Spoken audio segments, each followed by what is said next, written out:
everyone. Welcome to BookEnds Online Edition, produced by Wadena County Historical Society and Travel and Storyseller in collaboration with New York Mills Regional Cultural Center. BookEnds is made possible by the voters of Minnesota through a grant from the Five Wings Arts Council, thanks to a legislative appropriation from the Arts and Cultural Heritage Fund. Next month's BookEnds will be held Saturday, January 13th, 2024, at 11:30 a.m. and will feature Julie Jo Severson and her book, Oldest Twin Cities, A Guide to Historic Treasures. This month, Myung-Ok I was practicing all morning, and of course I would mess it up. Myung-Ok Lee will talk about her book, Finding My Voice, one of the first Asian American young adult novels. If you have questions for today's author, feel free to put a message in chat. Like other BookEnds, this program will be recorded and made available on our website, www.wadenacountyhistory.org. Now let's welcome to BookEnds Online Edition, Myung-Ok Lee. Welcome. You muted yourself. Thank you. Thanks, Shelley, for practicing. Yep. Thanks, everyone, for being here. I also want to mention I'm saying hi from New York City, but I grew up in Hibbing on the Iron Range, and I'm really excited to be here. I'm going to be talking about my most recent young adult novel that I was talking about, Finding My Voice. And one thing I want to, I guess, how I'd like to start is that even though it's considered to be the first Asian American young adult novel in a contemporary setting, I'm not 1,000 years old. It also shows you how recent things like Asian American literature have gotten with young adult novels. And I will be reading a little bit about it, but I will tell you a little of how I got this idea. I wanted to be a writer when I was 9. And so I used to be writing these little stories all the time and telling my parents I want to be a writer. My parents kept saying, well, great, but you have to be a doctor. And I was like, no, I really want to be a writer. And so my parents had this typewriter. It was a Royal manual typewriter that when they were done with it, they gave it to my older brother, and then he wrote his college papers on it. There's 4 siblings, and we're kind of pretty spaced out. And then my other brother got it, and then when I got it, I was typing I had already had a story, but I was typing it, and I was like, oh my god, it looks so professional when I type it. And taking it out of the roller. And so what I did is I 3-hole punched it, and I bound it with yarn, and I sold it to my parents for a nickel. And then I was just this is all I ever want to do in my life. I just decided I just love to write, and I was gonna I was training myself to be super nosy and listen in on conversations, and always I had these little notebooks. If you can see my desk is an incredible mess, but I have 10 little notebooks. I could just grab the 10. I have 10 random notebooks that I'm always carrying around, because you never know when you have something you need to write down. So I'm always carrying notebooks. And my first published piece was about, I entered the Miss Teen USA pageant when it was for the regional Miss Teen Minnesota, and it was a complete crazy. I think the contest was in Winona. And I also didn't follow any of the directions, and it was just a complete craziness. However, I ended up writing about it, and about how actually the contest, one of the things we had to do for it was do some kind of volunteer work. And I ended up doing some volunteer work with an elderly woman that lived in our town. And I ended up liking volunteer work so much that I still do it today. I still do a lot of different things with literary organizations and incarcerated people. And so I wrote about how, so the beauty pageant didn't work out, but the volunteer work still stuck. And that was my first piece, for which I got $100. So when I was 16, and I'm still sometimes only getting $100 for stuff that I write, but that was kind of this time when I decided I really, really wanted to be a writer. And I went to college, and my parents really felt like, well, you still have to be a doctor. But then I ended up flunking out of pre-med, luckily, in some ways. And I just decided I am just going to be a writer. Like, I'm going to find some other way to make a living in the meantime. I ended up majoring in economics in college. And then I was going to decide that was going to help me live in New York. So when I was living in New York, I had already started writing this novel, Finding My Voice. Part of it was, when you're a certain age, you just write about the age that just happened to you. So when I was in college, I had a really good time in high school. I'm still friends with a lot of my friends from Hibbing. And I wanted to just write about that time when, we all did silly things and did this. And so I wrote a book that was about a bunch of kids in high school, but it was all white people, because I kind of felt like the other thing, I was reading a lot of Flannery O'Connor at the time. So I was kind of writing some Flannery O'Connor fan fiction.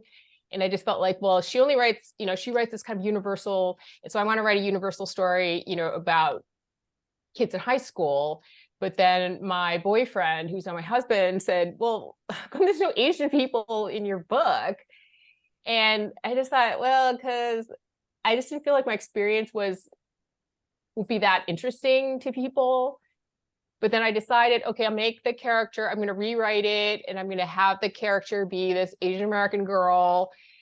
And then the more like I made her like myself, like she has these parents who want her to be a doctor, but she just wants to have a good time and date. The more I did that, the story took a totally different path. And I ended up like liking it a lot more. So one of the things I ended writing about is about racism and what it's like being the only person of color in your town, and what kind of unwanted attention that brings. Where at the same time, the girl Ellen has parents who have a certain way of looking at things. Like, they don't want her to date, and all her friends are dating. And so Ellen also wants to kind of have more of a normal life. And it's all about like this balance. And she also wants to be in the gymnastics team. So that's how I got the idea for the book. And James Baldwin has this great quote where he says, because a lot of people ask me, is this book autobiographical? And, on all the sort of external parts of it, it is. I mean, she's growing up in a place that's just like Hibbing, and she has these parents.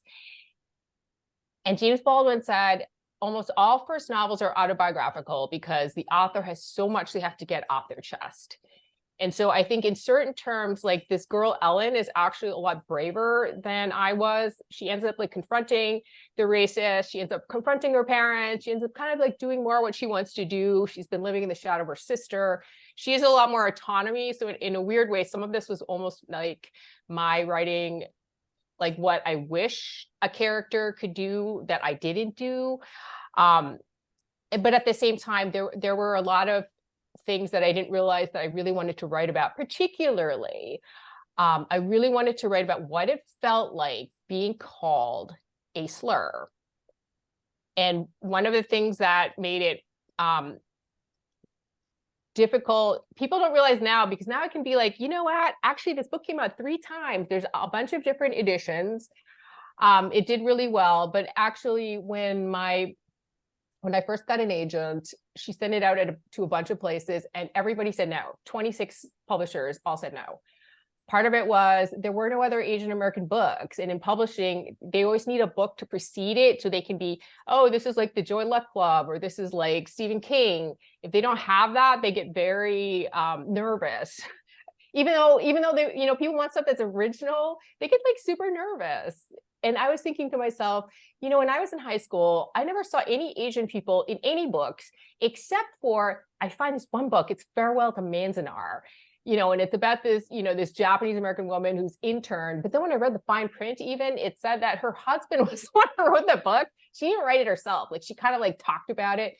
And then her husband wrote it. And I thought, you know what, like, I don't have any books of any of this. So I ended up finding books by S.E. Hinton, like The Outsiders, Judy Blume books, to be much more resonant to me. But then when I became a writer and I wrote what I wanted to write, I realized I want to write this book that I wish I had.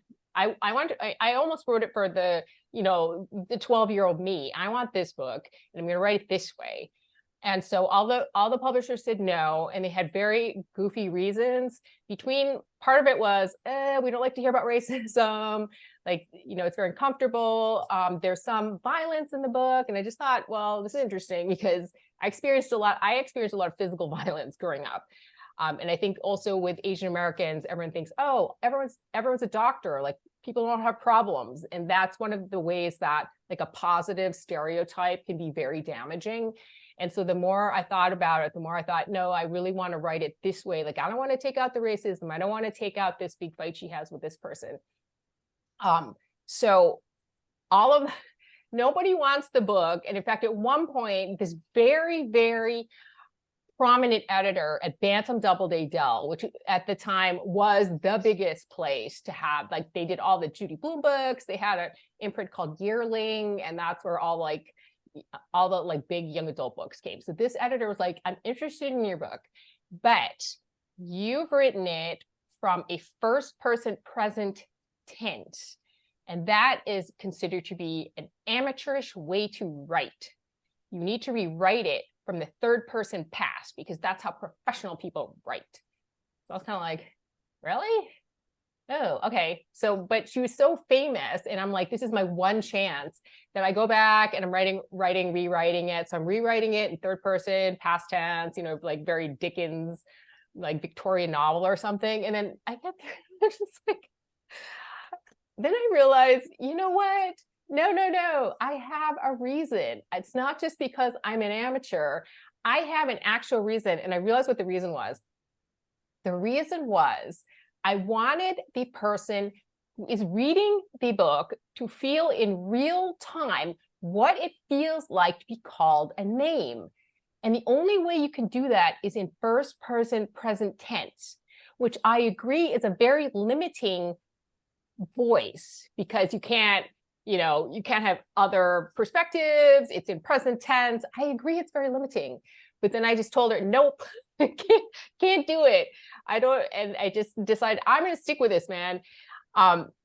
So then my agent's like, you know what? This is really bad because we have 26 rejections. We have one last place to go, and that was Houghton Mifflin, which is still a pretty big publisher. But she said they have had this book for almost a year, and they haven't said anything. And generally, if they don't say anything, it means they don't want it. And they just like, it's in some pile. So they forgot about it. And then she said, we're going to have to part ways if that just means it's not going to go. And then at some point, she gets this call from the editor, said, no, I want this book. And it had taken them so long that I had written this whole book in the meantime. So in order to be a writer in New York, living by myself, I was working at an investment bank. I worked at Goldman Sachs. I was working these crazy hours, but still, I just wanted to be a writer so bad. So I was getting up at 4:30 in the morning. And I was like, I mean, it sounds insane, like kind of thinking back at it, but I was still writing this 4:30 in the morning. I get like an hour done. And so because they bought this book and then this book at the same time, I was able to quit my job. Although, spoiler alert, after a year, I had to go back to work, but I went back to work at a different bank, and it was more part-time. So it was like, I slowly have transitioned into, I'm a professor now. So I'm not a full-time writer. And in fact, I don't know anybody besides Stephen King who can literally be a full-time writer. Like, being a college professor, I can have insurance and I don't have to worry as much about the ups and downs. But especially if people have questions, I can talk more about how every single one of my books has come to only one publisher wanted it. So every single one of my books came this close to not being published. But then I keep thinking to myself, ever since I was 9, I thought, well, someone has to get published. Like the whole time my parents were like, this is impossible. This is an impossible like career, but someone has to make it through. And so I'm really excited. And if you want, I can like read a little bit of Finding My Voice for you, and then we can kind of have a discussion or from there. Sounds good. Does that Yep. sound good? Okay, great. I'm just going to read a little bit from the beginning. Moo. It is still dark when I reach to shut off the Holstein-shaped alarm clock that my best friend Jessie gave me for my 16th birthday. To shut it off, you have to pull down on the cow's enormous plastic udder. Mom wanted to throw it out. I told her it was just humor, Jessie style. I step into the steamy shower and let the warmth coax me awake. I shampoo, shave my legs, and let the conditioner sit in my hair for exactly 5 minutes, just as it says on the bottle. After toweling off, I put on deodorant, foot powder, perfume, and then begin applying wine-colored eyeliner under my lashes. Do boys have to go through this routine day in and day out? How about Tomper Sandell, the football player who appears to be naturally cute with his shaggy blonde hair and cleft chin? Does he worry about how he smells? I put on extra eyeshadow in a semicircle around my top eyelid. According to Glamour magazine, this will give Oriental eyes a look of depth. I've always known that I don't have the neat crease at the top of my lid, like my friends do, that tells you exactly where the eyeshadow should stop. So every day I have to paint in that crease. But I don't think I'm fooling anybody. Hurry up, Ellen, Mom calls from downstairs. I throw on my new Ocean Pacific t-shirt and jeans and run down. Mom is standing in the kitchen, quietly spreading peanut butter on whole wheat bread. She turns to look at me and her eyebrows dip into a slight frown. Is that what you're wearing to school? Yes, Mom, I say. We go through this scene every year. What about all those good clothes we bought in Minneapolis? Those dresses are great, I say, but nobody wears a dress on the first day of school. Oh, Mom says, as if she's not convinced. She turns to finish packing my lunch. As usual, Father has already left for the hospital so he can get an early start on patients with morning empty, surgery-ready stomachs. I grab the Cheerios and milk and eat while looking over my schedule one more time. This year, I won't have Jessie in a single class. She took typing and creative foods so she can have more free time. In the meantime, I'll be sweating out calculus and trying to tuck gymnastics onto my already stuffed schedule. My parents say I have to take all the hard classes so I can get into Harvard, like my sister, Michelle. Here's your lunch, Mom says, handing me a brown paper bag. I open it and find a small container filled with soft white ovals in sugary liquid. What is this? I grimace, holding the tiny container aloft. Lychee nuts, Mom answers. Remember, you love them. Not for lunch, I say a little too vehemently. The truth is, I don't want people seeing those foreign-looking nuts and asking what they are. Then I remember that every day, Mom packs Father's lunch, then my lunch, while I'm up in the bathroom doing my deodorant perfume powder dance. Well, thanks though, Mom, I say. Could I please have a Hershey's bar from now on? Mom smiles. She's so thin and small in her gown and robe. I throw my lunch in my knapsack and kiss her quickly. Goodbye, Myung-Ok. It's your last year here, she says. I look up at her upon hearing my Korean name. To me, it doesn't sound like my name, but to Mom, I think it means something special. Sometimes I think she has so much more to say to me, but it gets lost, partly because of the gap separating Korean and English, and partly because of some other kind of gap that has always existed between me and my parents. On the way to the bus stop, I slipped a container of lychee nuts into the garbage can alongside the road. Wasteful, I know, but I'm always so nervous on the first day of school. All those kids, especially the popular ones. Everyone is at the bus stop, the same faces from last year and the year before and the year before that, but my throat still constricts. I wish Jessie lived nearby so she could take the bus with me. Two of the hockey players, Brad Whitlock and Mike Anderson, are loudly hooting and swaggering as if they own the place. I slip back and try to become invisible. When the bus comes, student bodies swarm around the door like eager bees waiting to get into the hive. I let most of the kids go ahead of me, but as I board, somebody shoves me from behind. Hey, chink, move over. In back of me is Brad Whitlock, a darkly adult look clouding his face. The sound of his words hangs for a moment in the cramped air of the school bus. Numbly, I look around. Everyone seems to be looking somewhere else, out the window, at their books, just away. Brad pushes past me to the back of the bus, where he resumes guffawing with his friends. I sit gingerly in the nearest seat, like a little old lady afraid of breaking something. I feel so ashamed, and I don't know why. And why Brad Whitlock, the popular guy who had never before even bothered to acknowledge my existence all these years at Arkin High.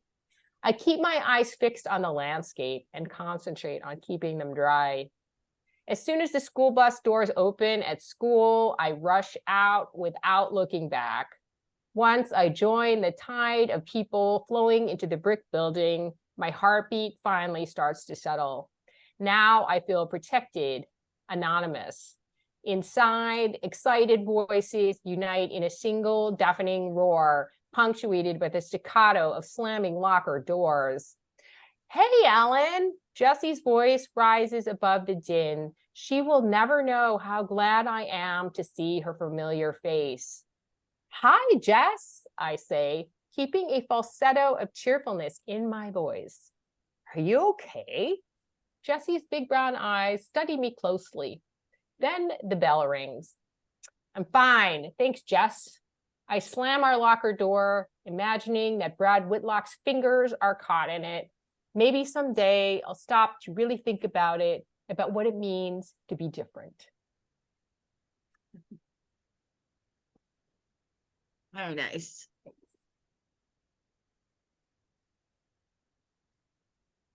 I will add that this is probably the first edition. It came out in 1992. So there are some anachronisms, like Ellen uses the word Oriental and so forth. And it was kind of interesting, the different debates that we had when we were reselling this very last one, because some of the other publishers wanted to update it. And then, but updating it would also mean Ellen would have a cell phone. And I'm kind of like, none of the plots are going to work if she has a cell phone or is on social media and so forth. So it was really interesting. In the end, that's why we went with this publisher, because the editor is about my age. I'm like late 50s. Because the young people are like, we need to update it. But I think the person who's near my age understood that this is a period piece, and that also it tells you a little bit also about American immigration, because before 1965, Asians, there's something called the Immigration and Naturalization Act of 1924, Asians were literally banned from immigrating from Asia. It was illegal for Asians to immigrate. So for someone like Ellen, her parents putatively would have come before 1965. That's when Lyndon Johnson changed the laws, and that's when the huge immigration of Asians came to the U.S. But that, because people always ask me, like, in some ways this is why it's good, like it's kind of autobiographical, because I didn't realize when I was writing it at the time, people are like, well, why isn't she bringing kimchi in her lunch? But then I was like, no, you know what else? Because when we were growing up in Hibbing, in the 60s and the 70s, there were no Korean groceries. There was not a Korean grocery in St. Paul until like, I think like the 80s. And it was like an Asian, it was actually called Kim's Oriental. Like it was like a pan-Asian grocery. So I'm realizing, like, historically, then also the book is correct. So Ellen wouldn't have had Korean stuff, even though right now Korea is so popular, like everyone's into like BTS and everything. I'm happy that this book is kind of like a historical document to what it was like for someone like Ellen, because people also ask me, how come you call him Myung-Ok? That's your name. Well, and besides the joke, because I actually use a lot of real people's names, but the Myung-Ok part is not a joke. We grew up like without Korean people at all. Like there were no people. There were 20,000 Koreans in the U.S. in the continental U.S. at the time like I was growing up. So obviously we didn't meet any Korean people. So when I needed a Korean name, I just asked my parents, "What's my name?" So we had to use this one. And also the girl's name is Ellen Sung, and everyone's like, "Why are you using Sung? That's such a like rare name because it's usually like Park or Kim or Lee." And I was like, the only other Korean person I've ever heard of was somebody, their name was Sung. So it's also like this very weird period thing, because what is it like growing up when you're in an all-white environment and you don't know anything about your own like heritage? It's like that. Like you grew up like not even knowing like what a Korean name sounds like. So that's why I appreciate you practicing it, because I didn't know how to say it that's the first time either. You know what I mean? So it's kind of, because the way I grew up, like I was born in Hibbing and I just grew up with all my friends. Like one of my favorite times is I was actually a hockey cheerleader, and we were in Minneapolis for the state tournament. And because I was cheerleader at Dayton's, we all remember Dayton's. Dayton's is like going to give us all a makeover, and all my friends are blonde. And so I was like, the makeover that they gave me is they like took these like eyeliner and gave me these big like slanty eyes. And my friends all had like blue eyeshadow, and I didn't understand, like literally, like I know what I look like, but I was so used to just seeing everything else and just feeling like, oh, I'm just like my friends. If I'm just like my friends, like I should get the blue eyeshadow too. You see what I'm saying? Like, so it just took me such a long time to figure out that even though I'm American, like I'm Korean American. Like it's fine. I'm just as American as everyone else, but my parents like immigrated here from Korea. And it just seems like a goofy like thing to have to realize, but that is just part of the immigration experience, is sort of the idea of like dislocation. And then also our parents, because they were like refugees from the Korean War, they didn't want to talk about Korea very much. So, even when I'd ask, they wouldn't say anything. Like they didn't want to talk about it. And then they wouldn't let me learn Korean. And so when kids are calling me chink at home, like I'm kind of coming home like not knowing like what I am, like what am I?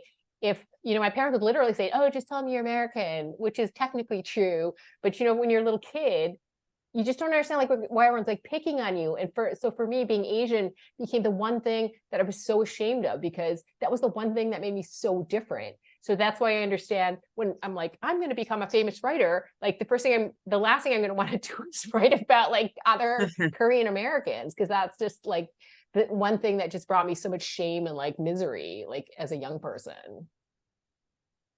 No. It's sort of interesting too, you were saying about, wanting to update it. And I think like one of the problems I have is that there's a lot of kids today who don't think like when I was a kid, I was very aware of what life was like for my dad during the Depression. We watched old movies, and listened to old music, as well as the contemporary stuff, which now sadly is history. I know, it's scary. It's like classic now. Yes. I know. They're like, oh my God. And that happened so long ago. And I'm like, it happened when I was 17. It wasn't that long ago. Right. But yeah, I think it's great to have books that they can read, because books are really the only way you can walk in another person's like shoes. Like you're basically looking at the world created by the author through the eyes of the character. And so I think it's nice to have books that you can show them. It's like, read about what life was like growing up before cell phones and social media and computers. And I was just thinking the other day, because sometimes I get there are adults who, people who read my book when they were young. And I have to say, I don't know if you guys would agree, but we actually all really felt so much more freedom in the ideas that nobody knew what we did. We ran around and did weird things, and we came home for dinner. Do you know what I'm saying? Like, I feel like we took a lot more risks too, which could be good and bad.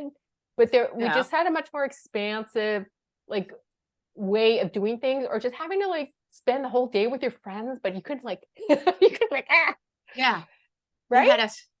You had to interact, and you had to come up with your own games. It was I feel like kids today are very structured, and Exactly. directed.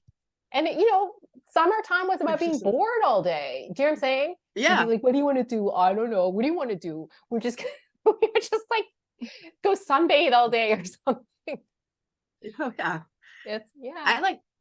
I like to ride my bike to the library and find books, and then I would go find a nice tree and Oh, I I would love sit that. underneath the tree and read books. And I loved that. The smell of a library and of the books, and knowing that you could read what you want and not what you had to. You could read it at your Exactly. own pace and it wasn't going to be on a test. You could just decide for yourself what it meant and if you liked it. Miss that. I know the So, library, or just like being able to browse for books. I did, yeah. I had some, when I was teaching at Brown, for some reason, I had a lot of neuroscience students, because one of the things I used to do in my class is they had to write by hand. As you probably know, they Mhm. stopped teaching cursive in school, which is crazy to me. Oh So yeah. like, what if the note says this is poison? It Yeah. just seems dumb. But so I make my students write by hand because, well, Yeah. first, just from a narcissistic standpoint, I've always written by hand as an author. But then when I talk to my friends, a lot of us do that. And my neuroscience students asked their teacher, and they said there is something to the fact that when you're writing, there's like this physical connection that you have to the page. And that's why so many authors still do that. And they said Yeah. because of the way pixelation works, that you retain 20% less when you read it on the screen than when you yeah, the students don't believe me, Yeah. but by the end of the semester, they're so cranky about the writing by hand, but they get it. They can't Yeah. like deny that that's true. I know. And the historian in me really hates it because you can't read primary documents. And like, well, we can get it, all typed out on the screen. I'm like, you can't read the primary document, which means that anybody could type anything and you can't go back and check. You Right, can't read the exactly. primary document. Right, because like with optical character recognition, it's not perfect. That's exactly, Yeah. it's this kind of literacy. It's so odd. Does anyone know why they've stopped teaching cursive? Anyone?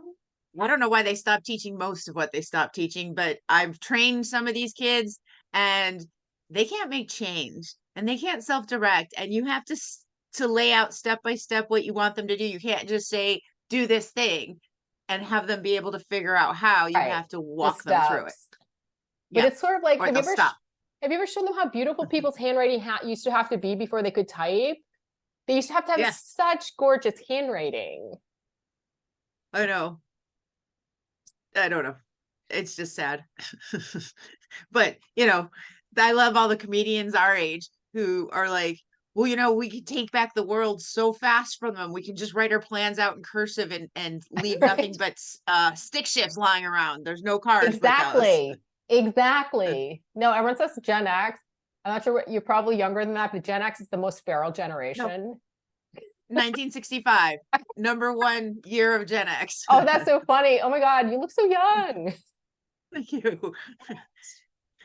That's so funny. Yeah. But let's see. So I can also show you some of the other things I have. So here's this book, unfortunately, has gone out of print, but it's called, if it hasn't been for Yoon, this is my only middle grade book. This one came about because, as you may or may not know, that Minnesota is one of the places where so many adoptees were resettled. 250,000 adoptees were resettled in Minnesota, which seems kind of weird because there's not a lot, as I mentioned, there's not a lot of Koreans there, Oh. but it was because the Lutheran Church and actually the Catholic Church was very instrumental in involving these international adoptions. So my mother she started something called the Korean Center in Minneapolis. And it was helping immigrants to become assimilated, things like, I don't know, getting on welfare or citizenship and so forth. And she kept getting these calls from these parents who had Korean adoptee children going, what do I do? Like, my kids are so angry or this or that. My mom was a little bit like, I don't know, like, this is not in her wheelhouse either. So she didn't really understand, but she was getting enough calls that she would talk to me about it. And then weirdly enough, in our town, I can't remember if she had something to do with the placement, but there I can't even remember. There was this Korean bachelor guy who lived in our town for a little while. He might have been, I can't remember if he was like a pastor. He was just kind of like, it was one of these things where he was just going to be passing through. And so this boy was having a lot of sort of like mental problems, like depression and so forth. He was a teenager. So they thought, let's have him live with this Korean dude in our town for a little while and see how this works out. And it worked out great. Like he just really blossomed and he really just, I don't know, felt some sense of like kinship with this man. But then when the man moved on, the boy had to go back to his parents, and then he ended up like taking his own life. Oh. And that just, for me, made me feel like, wow, you know, if I feel so alienated from my own culture, but, you know, I'm my parents, even though, you know, they're not talkative about it, like what must it be like for someone who's an adoptee? So so this book is, what I liked is I did it for middle grade because then I could do it in a gentler way, like a lot of the issues. So Alice is a Korean adoptee, and then he's Yoonjun. And then he's this dude, he's just like this kid who comes to their school as an exchange student. Of course, everyone's immediately like, Alice, speak Korean to him. Alice, Yoonjun. And she's just like, ugh, you know, I have nothing to do with this. I'm just as American as you are. And then it just kind of goes from there. And then hilarity ensues, put it that way. So I was kind of happy to be able to sort of like look at these issues, but from a middle grade point of view, where everything is very urgent, but nothing is like gonna be lethal, like you're saying. So that was really, really fun. And then so finding my voice. So the reason there's so many of these is I could talk a little bit about how corporate publishing works, which is really a drag. The other reason why I still have a job, and I'm not a full-time writer. So even though the book did really, really well, when Bantam Doubleday Dell got purchased by, I think it was Random House, yeah, just like with any corporate merger, they just like take 10% of the books offline, basically.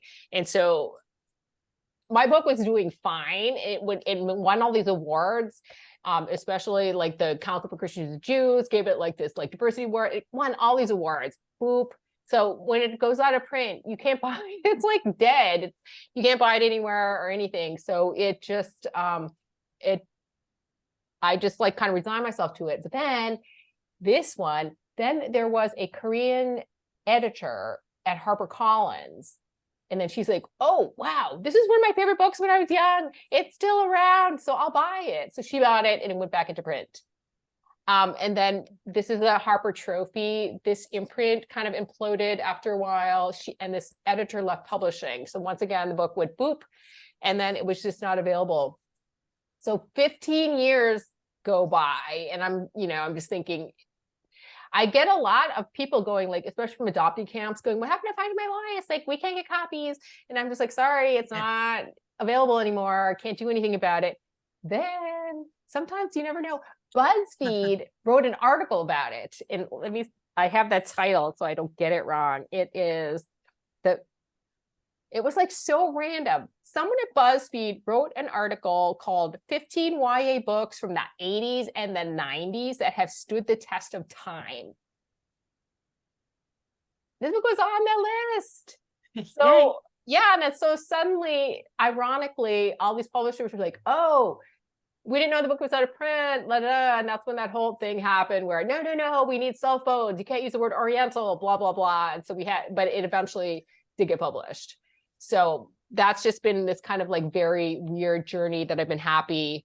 But then early on, because the book was so popular, they asked me to write a sequel. This sequel is called Saying Goodbye. And this is the Hope Mifflin version. And Ellen is at Harvard.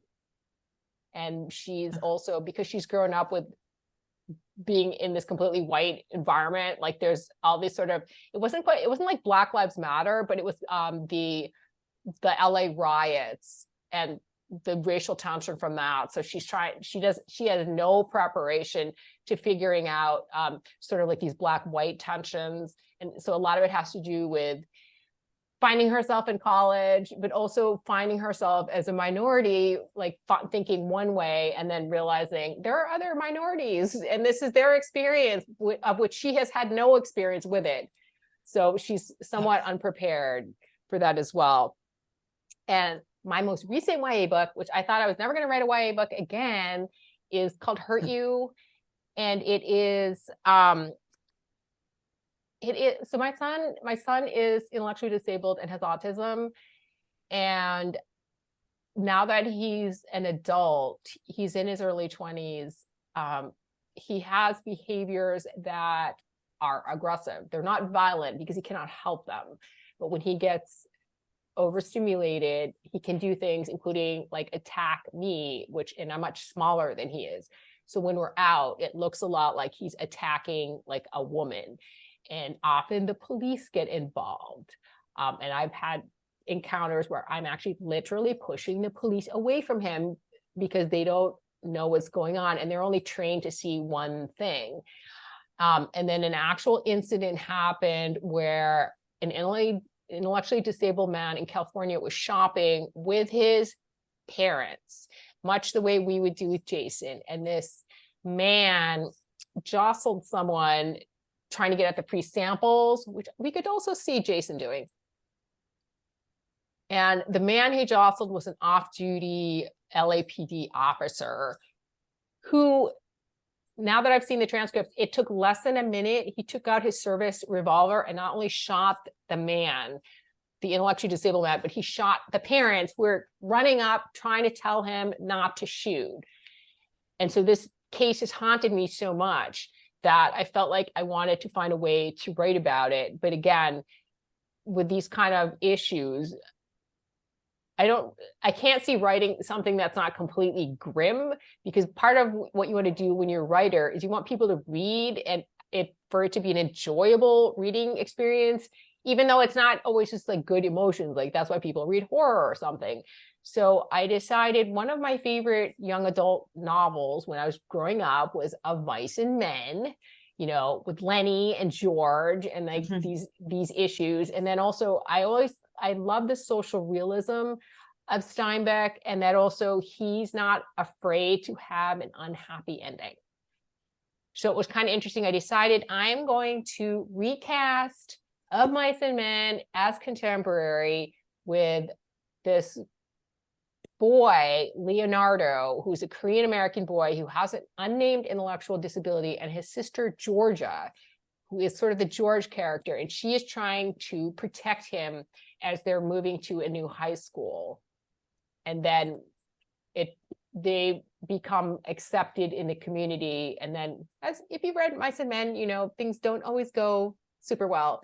And so I brought in a lot of stuff about like gun culture and bullying and so forth. And then again, this book also almost didn't get sold because YA has to have a happy ending. You can't have people shooting people in a YA novel. And I just find that so interesting because kids today are having shooter drills. Do you know what I'm saying? Like bullying is just as serious as it was. And so, do you know what I'm saying? Like publishing is still so stuck in these. It can't have an unhappy ending. And I'm just sort of like, well, have you read Of Mice and Men lately? Just, yeah. So I was really happy to find an editor who was willing to go with it. And it had the Center for the Bulletin for the Center of Children's Books has given it an award. It's won some award. It's still very controversial. There's some people who think it's too violent. But I'm just happy because that sometimes for me too is when I have these fears, especially fears as a parent, writing about it actually makes me feel better. So this is my way of I guess about writing about my fears. And then this is my adult novel, which took me 20 years to write, and it came out in 2022. And it is also set in a Hibbing-ish place, and it's about a Korean American OBGYN. He's this older guy in his 70s, and then because of a private equity play, the small community hospital has been closed. And suddenly women don't have a place to have a baby. This guy doesn't know what he wants to do with his life. And his son, Einstein, is also an OBGYN, went to Harvard. And he is starting a for-profit medical startup business at the Mall of America. So poor young man, the OBGYN, ends up working there. And so I love this. And then one of the happy things was when I was little, I used to be obsessed with Good Morning America, you know, Joan London and stuff. And so Good Morning America actually chose it for their book club.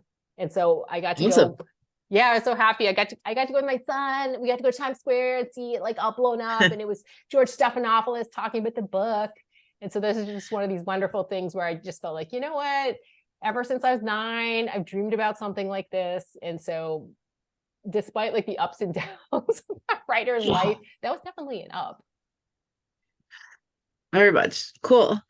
Yeah, I don't really understand because when I talk to kids, because I sell books, that's what I do. And when I talk to kids about what they want to read, they're always looking for something different. A lot of kids look for horror. They like the I Survive series. They like scary books. They like challenging stuff. They like fantasy. You know, I think that adults seem so afraid to let kids have a space that's safe because reading a book and Right. dealing with these issues is safe. Going out Exactly. in the world and dealing with this issue is not safe. Our worst thing in school was the duck, the go out in the hallway and duck for the bombing drills, and we were Yeah, all yeah, laughing because yeah. we knew, Yes. Yes. yeah, a nuclear bomb hits, it doesn't Right. matter where you're Right. sitting. Exactly. It was But kind of like, I oh, Bay of Pigs or whatever. yeah, but when kids today have to do like how do you escape an active shooter, and there's really a lot, there's not all of them make the news, but there's a lot of school shootings and stuff. And so I don't know what parents think they're protecting kids from, because reality is there whether you want to acknowledge and deal with it or not.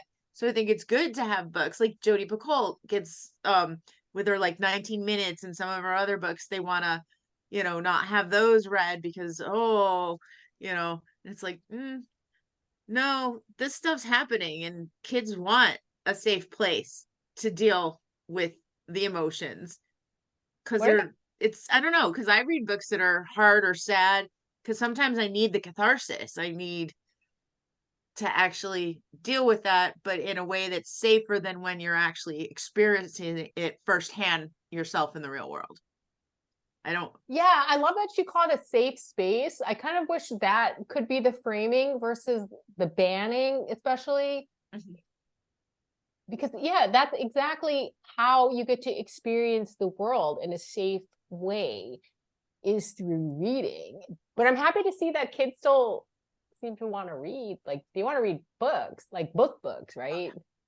That's Mhm. really exciting. Yeah. Yeah, they're one of the biggest demographics buying books. And parents and grandparents want to buy books for kids too. So a lot of the classics sell to them because they want to share the books that meant something. So I still sell a lot of Pippi Longstocking and Charlotte's Web and Little House on the Prairie and Secret Garden and books from, the 50s and 60s and 70s and 80s. Oh, I Babysitter's love Club's still that. big. Oh, funny. You know, and a fun fact is that this is how hard it is to get published. At one point, I even was trying to get published any way possible. And so I auditioned to be a Babysitter's Club writer. They had like, Oh they would wow. have these auditions. And again, the editor, and this is like such a weird, long, weird coincidence because actually one of my editors was one of the people worked for the book packager. So I was like, you probably rejected it. And he's like, I don't remember if I wrote that to you, but he said, I wrote that to a lot of people. When he wrote back to me, or whoever did, when they rejected, they said, you didn't follow the directions. I just Wow. ended up just being so happy to write my own weird story. So no, I ended up never being a Babysitter's Club writer, but that was one of the really good series. That series was really pretty ahead of its time. Yeah. And it's still big. They even updated it and it's now a graphic novel. Oh my Anne Martin. God. Or somebody else is doing the graphic part, but they still have her name on the I don't know if she's still actually writing them, but they're based on those, so I don't know. Oh, that's all because I didn't encounter them when I was like Y age, but I do remember they had a really cool like Asian character, like Claudia Kishi was like actually cool, and all the girls wanted to be like her. And it wasn't about her being Asian, and she was just like the Asian character. I just thought that Yeah. was like so cool of Anne Martin to do that. Yeah. Yeah, it's interesting because I don't know. I think people too, like some of them will read the same stuff. Like the majority of people just want, oh, what's the latest book by, whatever author? And it's like, okay, yeah, how is this different from the last 20 that you read? Try this. So trying to get people to read things, but then there's other people looking for different because they're tired of, oh my God, 10 pages in, I already know how the story's gonna end. And nothing surprises me. Well, what do you do about, because one trend I have been noticing is like on TikTok, everyone's like, oh, it's so much better for authors, but there's only 5 authors, like Colleen Hoover and, Emily Henry. You know what I'm saying? Like, and everyone just keeps reading those same books. Right. Like, what do you think about that trend? And it's almost like this comfort thing. Like they're almost scared to like read anything else once you get like hooked on like Colleen Hoover. I'm not dissing her at all. I haven't read her stuff, but I just find it interesting because, and every time I'm in a Barnes and Noble, it's all like, here's the TikTok books, but it's the same 5 people. Authors. Yeah. Well, their parents are reading James Patterson and Nora Roberts over and over again. So Okay. it's kind of the same thing. It's like a comfort. It's like their comfort food, maybe. Yeah. Comfort You're like, food I know reading. what to expect. It's like going to your favorite restaurant because you know what it might not be the best. It's, you're always eating at Applebee's and not trying all these independent restaurants with different food because you know what you're going to get and you're going to like it. And it's just, I think it's the safety thing. You have to feel, I think, safe to try new things. But I try to, they can only write so many books so fast. So once you've read through what they've got out there and you're waiting another year for the next book to come out, that's where you try to like find ones that are similar but different, try to move them off. I also like to try to champion authors I love that I feel like their books are in danger of going out of print. So if I can still find them, I try to bring them in the store and convince people to read them or to read things nobody's heard of. Because publishing houses, there's only like 5 now. They bought like everybody up. So there's a million imprints, and then you go all the way down to who's going to send me this book, and you're like, oh, Random House or Simon and Schuster or Hachette or Macmillan, St. Martin, they merged. So there's really like not that many. And so you feel like we, the readers, are going to start to lose out because there's not going to be a diversity of voices. But there's so many books coming at you. It's really hard to find the gems. And sometimes really good books and authors get overlooked. Whereas this, people just basically churning out the same book over and over again get to stay at the top. Like a good friend of mine has a memoir out, but he was like, he didn't realize like Brittany has a memoir out too. And that just like steamrolled everybody. Yeah. But can you tell us can you tell us some of these authors that you really like? There's Neil Abramson was a lawyer who wrote 2 books, and I wish he'd write another because I'm gonna write these down. They're Unsaid and Just Life, and they're a little hard to read because he's dealing with it like he's a lawyer and his wife's a vet. So the first book is about a lawyer but it's told from the deceased wife's point of view. She was the vet, she died, but she's looking over her life and trying to get her husband to help her fix something she didn't fix while she was alive, but she's dead, so she can't talk to him.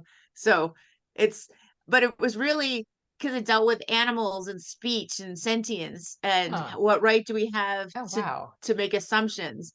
And the Just Life was about a woman trying to save animals, and it involved dogs and people and a plague and people thinking if we kill everything we'll save ourselves kind of thing. So they're not real easy to read, but they're really good. And I loved Misha Berlinski wrote Fieldwork, and it was the first book I read when I started working at Barnes & Noble in 2007. It's still in print, and I keep trying to get people to read it. It's about a man who's gone with his girlfriend because she's a teacher in Thailand, and he's just like this expat writer who doesn't have much to do. Somebody turns him on to a story about an anthropologist who committed suicide in prison for murdering a missionary. So basically the story is then him finding their stories and how that happened. And so you're dealing with all this like native culture versus like anthropologists and missionaries and expats and all these other people, and how does that affect the people who live there, and why did these things happen, and I don't know, books like that didn't get enough attention, but they stayed with me. I read them so long ago, and like I read a Wow. lot of books. It's like that's a small portion of the Amazing. books I have in my apartment.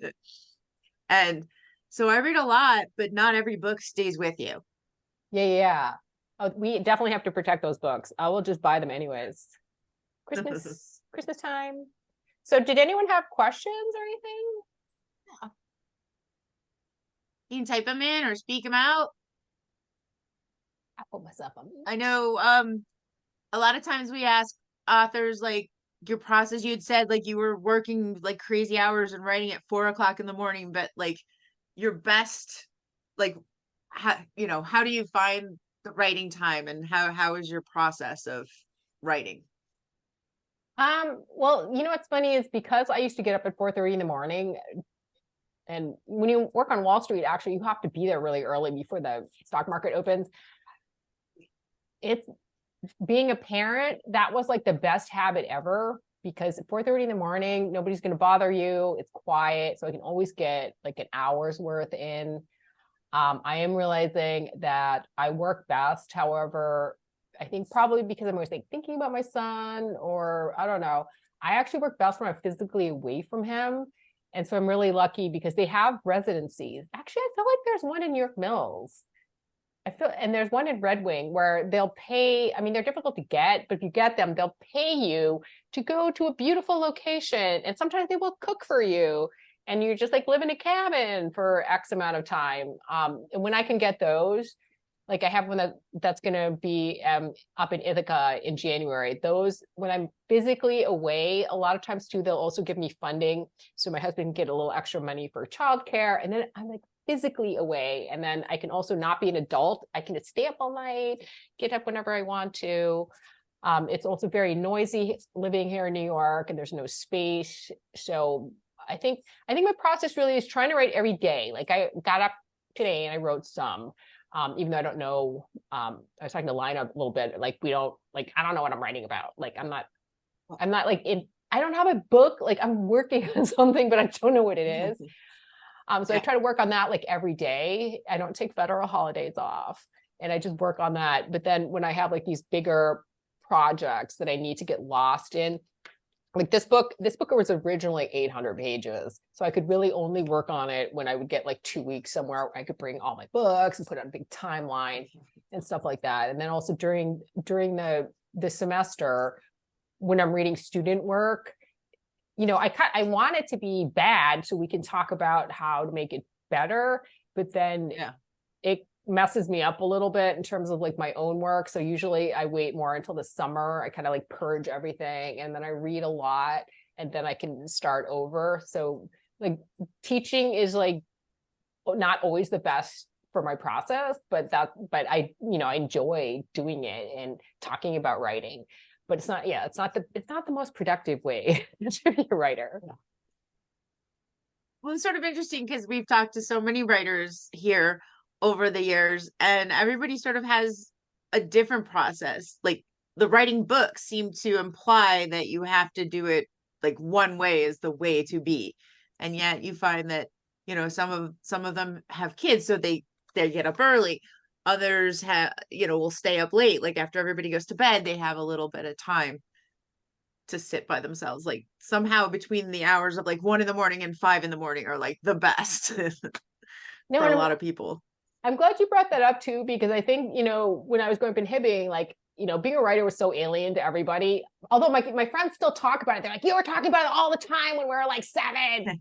But at the same time, I thought like writers like book, you know what I mean? And I thought, I don't know what I'm doing when I'm writing. And so I'm doing it wrong. Like Flannery O'Connor must just like type and these things come out. And it wasn't until like I moved to New York and I met other people and I realized there's a process. You don't always know what you're doing. Doctorow talks about it's like driving at night. You can only see like where the headlights are, but that's enough to get you. You know what I'm saying? Like it took me so long to get comfortable with the fact that I don't know what I'm doing. And that's the way, that's how artistic process works. But back in Hibbing, I was just sort of like, and I also actually find it a problem with my Columbia students because they're so used to performing at such a high level that they're not used to letting go a little and being okay about failing or experimenting. And I have found every year that gets a little harder because I feel like for students in general, I feel like their life becomes so much more unpredictable that they want things to be predictable and it's all about achievement. Where you can't, like, I would love to be like, I'm going to write my Pulitzer novel next, but that's just not how it works. You're saying, like, so for creativity, it does get difficult. Or as you were saying, like, you can't just tell kids, oh, just go do this. You can. And that's what, when I taught at Brown, I'd be like, okay, I want you to just write a response paper to what we're reading. And they would just go write a response. But now they're like, how many words is it? What is it supposed to look like? I'm just kind of like, no, just write your response to it. Yeah, just respond. Yeah, exactly. So I do feel like it's just reflective of like our increasingly unpredictable, like kind of scary environment, and that people want control, and control is like the last thing you can have if you really want to do something artistic, is you have to kind of relinquish control of like the editing process, like the editing mind. You have to relinquish control in order to have the creative stuff like come out. Yeah. And I hope, like, no, go ahead. Oh no, I'm just saying, I hope you're not hearing this weed whacker outside my window. No, okay. No. There's a slight delay though, because my computer or my internet connection is just, but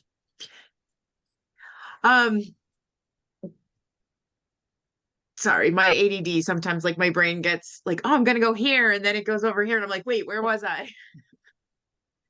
Yeah, no, but it is helpful to have that because a lot of people feel like, I used to think if I tried something and I wasn't good at it, and then I would never be good at it, I was a failure. And so I've wanted to be a lot of things growing up. Like, I wanted to be a writer, but then I tried to write and it wasn't good enough. So I figured I'd never be good enough.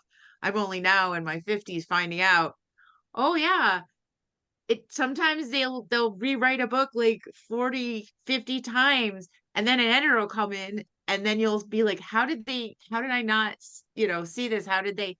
But the book you end up reading isn't the first thing they wrote. Oh, absolutely. And then you start to feel like, oh, maybe I could. Absolutely. If I tried hard enough. This book was 3 different books. Yeah. Totally different plots. If I knew it was going to take 18 years when I started it, I don't know if I would have started it. Yeah. But it just happened. Yeah. All right. Well, it looks like we've reached our time. Does anybody have any other questions before we go? Everybody good? Thanks for coming. Thank you for coming. Yes, thank you. This was wonderful. And good luck with your books. I'm glad they brought. This has been just delightful. Oh, I'm so glad. Thank you so much, Marie. Thanks.